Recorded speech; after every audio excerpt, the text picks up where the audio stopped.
నమస్కారం. ప్రస్తుతం మనతో పాటు ప్రముఖ ఆధ్యాత్మికవేత్త, గోల్డ్ మెడలిస్ట్ ఇన్ ఆస్ట్రాలజీ, లలిత ఉపాసకురాలు ఆకెళ్ల శ్రీలక్ష్మి గారు ఉన్నారు. వారితో మాట్లాడిద్దాం. అమ్మ నమస్తే. అమ్మ నమస్తే అమ్మా. అమ్మ, ఫిబ్రవరి నెలలో ద్వాదశ రాశుల వారికి ఎలా ఉండబోతుంది? అలాగే ఏదైనా గ్రహ మార్పు జరిగే అవకాశం ఉంది అనేసి అంటారా ఈ ద్వాదశ రాశుల వారికి? తప్పకుండా అమ్మ. ఇక్కడ మనకి ఫిబ్రవరి 2024 సంవత్సరం కానీ చూసుకుంటే మనకి ఇక్కడ మొత్తం గ్రహస్థితి కానీ ముందుగా చూసుకుంటే మేషరాశిలో గురువు యొక్క సంచారం అయినా వక్ర గతి వదిలి వక్రత్యాగాన్ని పొందడం అనేది జరిగింది.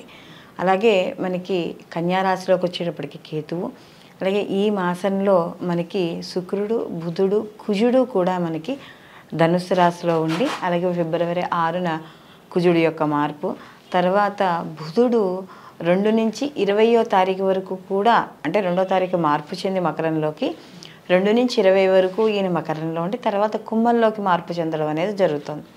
శుక్రుడు కూడా 12వ తారీఖున మనకి ఈయన మకర రాశిలోకి ఈయన ప్రవేశము, అలాగే ఫిబ్రవరి 14వ తారీఖున మనకి రవి కూడా మకరంలోంచి కుంభంలోకి ఈయన కూడా మార్పు చెందడం అనేది, అంటే అక్కడ శనితో కలిసి ఉంటాడనమాట ఈ ఫిబ్రవరి 14 నుంచి. మొత్తం మీద ఈ మెయిన్ గ్రహాలు కానీ చూసుకుంటే, అలాగే రాహు కూడా మనకు వచ్చేటప్పటికి మీనరాశిలో సంచారం అనేది జరుగుతుంది.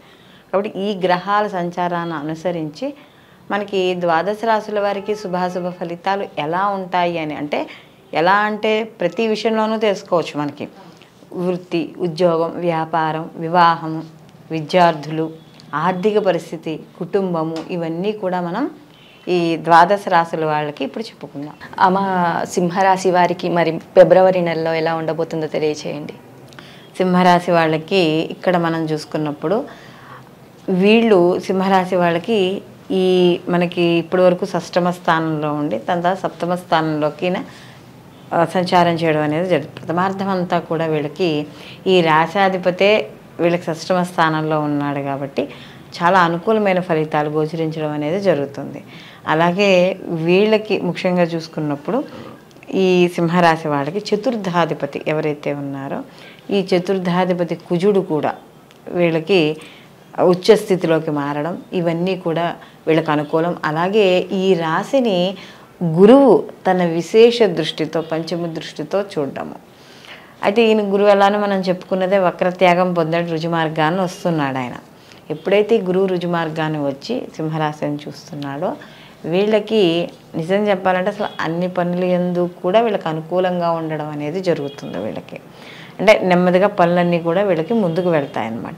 అలాగే ఇక్కడ సింహరాశి వాడికి చూసుకున్నప్పుడు ద్వితీయ స్థానంలో కేతు యొక్క సంచారం, అంటే కుటుంబ స్థానంలోను, ధనస్థానంలోను, వాక్ స్థానంలోను ఈ వీటిలో కేతు ఉన్నాడు.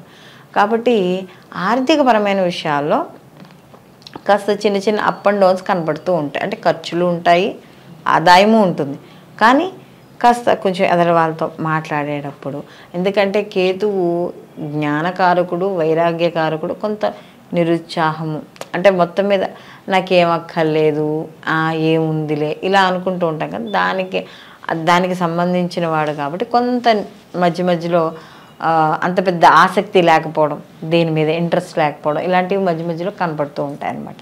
కానీ మిగిలిన విషయాల్లో మాత్రం వీళ్ళకి అనుకూలంగానే ఉండడం అనేది జరుగుతుంది. మరి అలాగే వ్యాపారస్తులకు ఎలా ఉందమ్మా? వ్యాపార పరంగా కూడా వీళ్ళకి చాలా అనుకూలంగా ఉందమ్మా ఈ వ్యాపారస్తులకు కూడా. ఎందుకంటే ఇక్కడ సప్తమ స్థానంలో మామూలుగా వీళ్ళకి శని భగవానుడి యొక్క సంచారం అనేది నడుస్తోంది. అయితే ఇక్కడ నడుస్తున్నా కూడా వీళ్ళకి గురువు యొక్క అనుగ్రహం ఎక్కువగా ఉంటుంది. అంటే ముఖ్యంగా వీళ్ళకి పంచమ స్థానం మీద గురువు యొక్క వీక్షణ, అంటే తెలివితేటలు, వీళ్ళు ఏవైతే తెలివితేటలు ఉపయోగిస్తూ ఉంటారో ఆ తెలివితేటల వల్ల వీళ్ళు ముందుకు వెళ్ళిపోతూ ఉంటారనమాట. అదే ఒక ప్రాపర్టీ కొనడంలో కానీ, మనకి ఓ భూములు కొనడంలో కానీ, స్థిర చరాస్తులు కొనే విషయాల్లో కానీ, లేకపోతే క్రియేటివిటీగా ఏదో మనం చేయాలి కొత్తగా, ఓన్ బిజినెస్ అవ్వు, ఆన్లైన్ బిజినెస్ అవ్వు, ఏదో కొత్తగా మనం తయారు చేయాలి, ఇంప్లిమెంట్ చేసి మనది ఏంటి అనేది ఎదురువాళ్ళకి చూపించుకోవాలి మనం అనేది. ఇలాంటి విషయాలన్నిటిలో ఉన్న వాళ్ళందరికీ కూడా ఈ సింహరాశిలో ఉన్న వాళ్ళకి, స్త్రీ అయినా పురుషులైనా వాళ్ళందరికీ కూడా అనుకూలంగా ఉండడం అనేది జరుగుతుంది. అలాగే ముఖ్యంగా ప్రేమ వ్యవహారాలకు సంబంధించి కానీ వీటికి కానీ కూడా అనుకూలంగా కనబడుతోంది. అయితే వివాహానికి సంబంధించిన విషయాల్లో చూసుకున్నప్పుడు మాత్రం సప్తమ స్థానంలో శని ఉన్నాడు, రాశాధిపతి వీళ్ళు కూడా ఇప్పుడు సప్తమ స్థానంలోకి మనకి మాస ద్వితీయార్థంలో వెళ్తాడు. కాస్త వివాహానికి సంబంధించిన విషయాల్లో వాళ్ళకి వచ్చే సమాచారాలు ఆలస్యమయ్యే అవకాశం అనేది ఇక్కడ కనబడుతోంది. అయితే అది పెద్దగా మనం ఆలోచించేసి ఏదో బెంగపడాల్సిన అవసరం అంటూ ఏమీ లేదు. ఎందుకంటే సింహరాశి వాళ్ళకి కానీ చూసుకున్నప్పుడు వీళ్ళకి జన్మలోనూ పంచమ స్థానంలోనూ కూడా ఇక జన్మ తృతీయ పంచమ స్థానాల్లో ఈ యొక్క గురువు యొక్క వీక్షణ, మళ్ళీ ఇక్కడ సోదరుల వర్గాలు ఎక్కువగా అన్నదమ్ములు అపచెల్లెళ్ళ యొక్క సహాయ సహకారాలు వీళ్ళకి సంపూర్ణంగా అందడం అనేది వీళ్ళకి ఇక్కడ జరుగుతుంది. అలాగే ఇక్కడ ఎవరైతే విద్యార్థులు ఉన్నారో విద్యార్థులకు కూడా చతుర్థాధిపతి అయిన కుజుడు కూడా ఉచ్చులోకి వెళ్తాడు కాబట్టి విద్యార్థులకు కూడా మంచి అవకాశాలు అనేవి లభిస్తాయి. అంటే వాళ్ళు చదివే దూర విద్య, విదేశీ విద్య, లేదా వాళ్ళకి ఈ కోర్సుల్లో జాయిన్ అవ్వాలనుకుంటున్నారు, వాటి కోసం ప్రయత్నిస్తున్నారు, సీట్ల కోసం, రుణాల కోసం, లేకపోతే ఏదో రకంగా వాళ్ళు చేస్తున్న ప్రయత్నాలన్నీ కూడా సఫలీకృతం అవ్వడం అనేది జరుగుతుందమ్మా. అమ్మ, అలాగే వీరికి ఆర్థికంగా కావచ్చు, ఆరోగ్యపరంగా కావచ్చు, ఎలా ఉండబోతుంది అంటారు? ఆర్థికపరమైన విషయాల్లో రావాల్సిన డబ్బులు ఏవైతే ఉన్నాయో మనకి ఇందాక మనం కేతు ద్వితీయంలో ఉన్నాడని చెప్పుకున్నాం కదా, సో డబ్బులు వస్తాయి కానీ కాస్త ఆలస్యం అవుతాయి. వస్తాయి కానీ సమయానికి రావు, కాస్త మధ్యలో ఇబ్బంది పడుతున్నాము అన్నట్టుగా ఉంటుంది కానీ మొత్తానికి వస్తాయి. ఆరోగ్యపరంగా ఈ సింహరాశి వాళ్ళకి కానీ చూసుకున్నప్పుడు ఆరోగ్యపరంగా కూడా వీళ్ళకి కొంత అనుకూలంగానే ఉంటుంది. ఎందుకంటే వీళ్ళకి యాక్చువల్గా అష్టమాధిపతి అయిన గురువు పంచమంలో ఉన్నదే వీళ్ళకి నవమంలో ఉన్నాడు, అలాగే వీళ్ళ రాశిని చూస్తున్నాడు, ప్లస్ అష్టమంలో రాహు యొక్క సంచారం నడుస్తోంది. కానీ ఈ గురువు యొక్క వీక్షణ వల్ల ఎంత ఇబ్బందులు పడుతున్నా కూడా ఏదో అదంటారే డేక్కునైనా పని చేసుకుని వెళ్ళిపోతామంటారు, అట్లాగా ఏదో రకంగా వీళ్ళు ముందుకు వెళ్ళడం అనేది జరుగుతుంది. అయితే మధ్య మధ్యలో సీజనల్ పరంగా వచ్చే ఏవైతే ఈ మనకి అనారోగ్యాలు ఉన్నాయో వాటి విషయాల్లో కాస్త జాగ్రత్త వహించుకుంటే మాత్రం ఈ సింహరాశి వాళ్ళకి సరిపోతుందమ్మా. అమ్మ, ఒకవేళ వీరు ఈ సింహరాశి వారు కొత్తగా వ్యాపారాలు ప్రారంభించాలి అంటే ఎలాంటి వ్యాపారాలు పెట్టుకోవచ్చు అంటారు? కొత్తగా వ్యాపారాలు పెట్టుకోవాలనుకున్నప్పుడు అంటే ఈ మాసంలో అంటే ఇక్కడ ఏమవుతుందంటేనమ్మా, ఈ వ్యాపారాలు అనేటప్పటికి ఇక్కడ మనకి కొంత వ్యక్తిగత జాతకం కూడా పరిశీలించుకోవాలి.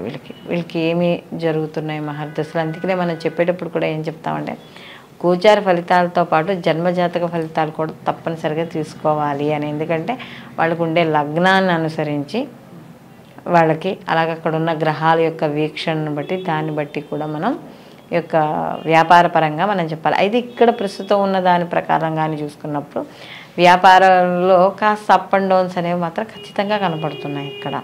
అందులో వీళ్ళకి ఈ ఆయిల్ ఇలాంటి వ్యాపారాలు ఎవరైతే చేస్తున్నారో వాళ్ళకి ఈ మాసంలో అంత పెద్ద రాబడి అంటూ ఏమీ ఉండదు, ఓ నార్మల్గా సాగిపోతూ ఉంటుంది. అంటే శనికి సంబంధించినవి ఏవైతే, ఎందుకంటే వీళ్ళకి సప్తమాధిపతి వచ్చేటప్పటికి శని భగవానుడు ఆయన స్వక్షేత్రంలోనే ఉన్నాడు, అందులో ఈయన కలిసి వెళ్తున్నాడు.